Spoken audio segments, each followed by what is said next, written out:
নমস্কার বন্ধুরা, শ্রাবণী রান্নাঘরে আপনাদের সবাইকে স্বাগত জানিয়ে আমি আবারও একটা রান্নার ভিডিও নিয়ে আপনাদের সামনে চলে এসেছি।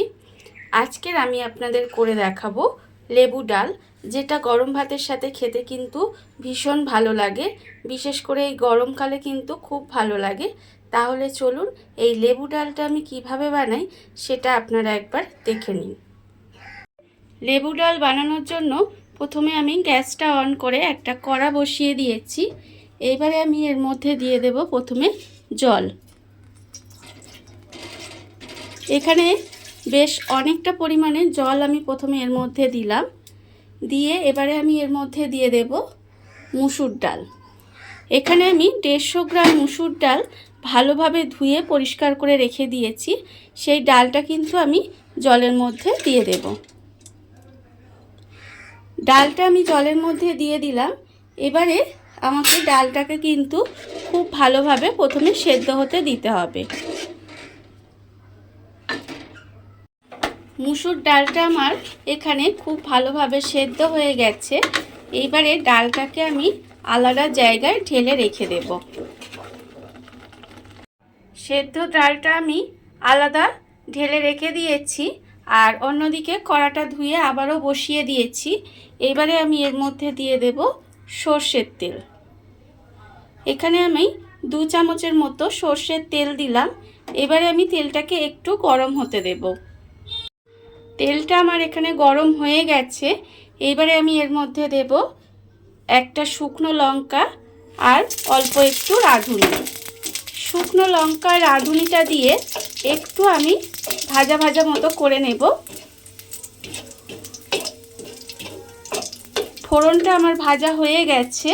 এইবারে আমি এর মধ্যে দিয়ে দেব যে সেদ্ধ ডালটা আমি রেখেছিলাম, সেই ডালটা আমি এর মধ্যে দিয়ে দিলাম। দিয়ে এবারে খুব ভালোভাবে এটাকে প্রথমে মিশিয়ে দিতে হবে। ফোড়নের মধ্যে ডালটা ঢেলে দিয়ে এইভাবে আমি কিছুক্ষণ একটু রান্না করে নিয়েছি। তারপরে আমি এর মধ্যে দিয়ে দেব আন্দাজ মতো নুন,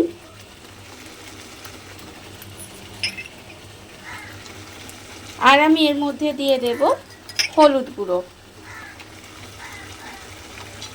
দিয়ে আবারও এটাকে খুব ভালোভাবে মিশিয়ে নিতে হবে।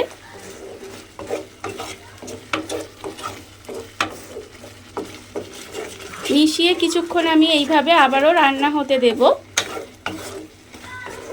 এবারে আমি এর মধ্যে দিয়ে দেব ঈষদ উষ্ণ গরম জল। জলটা কিন্তু বুঝে দিতে হবে, কারণ ডালটা কিন্তু খুব ঘন হবে না, আবার খুব কিন্তু পাতলাও হবে না। সেটা বুঝে কিন্তু ডালে জলটা দিতে হবে। এইভাবে আমি জলটা দিয়ে আবারও কিছুক্ষণ একটু রান্না হতে দেব। ডালের মধ্যে জলটা দিয়ে আমি প্রায় 5 থেকে 7 মিনিট মতো একটু রান্না করে নিয়েছি। আর ডালের ঘনত্বটা কিন্তু এই রকমই হয়েছে, খুব ঘনও হয়নি আবার খুব পাতলাও হয়নি। ডালটা কিন্তু আমার হয়ে গেছে।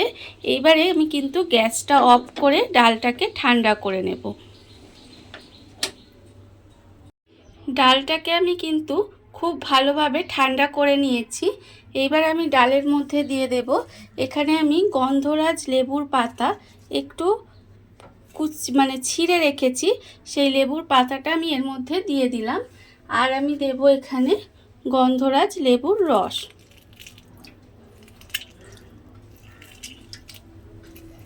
গন্ধরাজ লেবুর রসটাও আমি কিন্তু এর মধ্যে দিয়ে দিলাম। ডালটাকে আমি এই জন্যেই কিন্তু ঠান্ডা করে নিতে বলছি, কারণ এই লেবুর রস, লেবুর পাতা এগুলো গরম ডালের মধ্যে যদি দেয়া হয় তাহলে কিন্তু ডালটা তেতো হয়ে যেতে পারে। সেই জন্য ডালটাকে খুব ভালোভাবে ঠান্ডা করে নেবেন, তারপরে কিন্তু এইগুলো দেবেন। এইবারে আমি লাস্টে দেব এর মধ্যে গন্ধরাজ লেবুকে এইভাবে গোল গোল করে আমি কেটে রেখেছি, সেইগুলো কিন্তু আমি এর মধ্যে এইভাবে দিয়ে দিলাম। ব্যাস, আমার কিন্তু লেবু ডাল রেডি হয়ে গেল। দেখুন বন্ধুরা, বাড়িতে থাকা অল্প কিছু উপকরণ দিয়ে কত সুন্দর একটা লেবু ডাল তৈরি হয়ে গেছে, যেটা কিন্তু গরমকালে গরম ভাতের সাথে খেতে ভীষণ ভালো লাগে।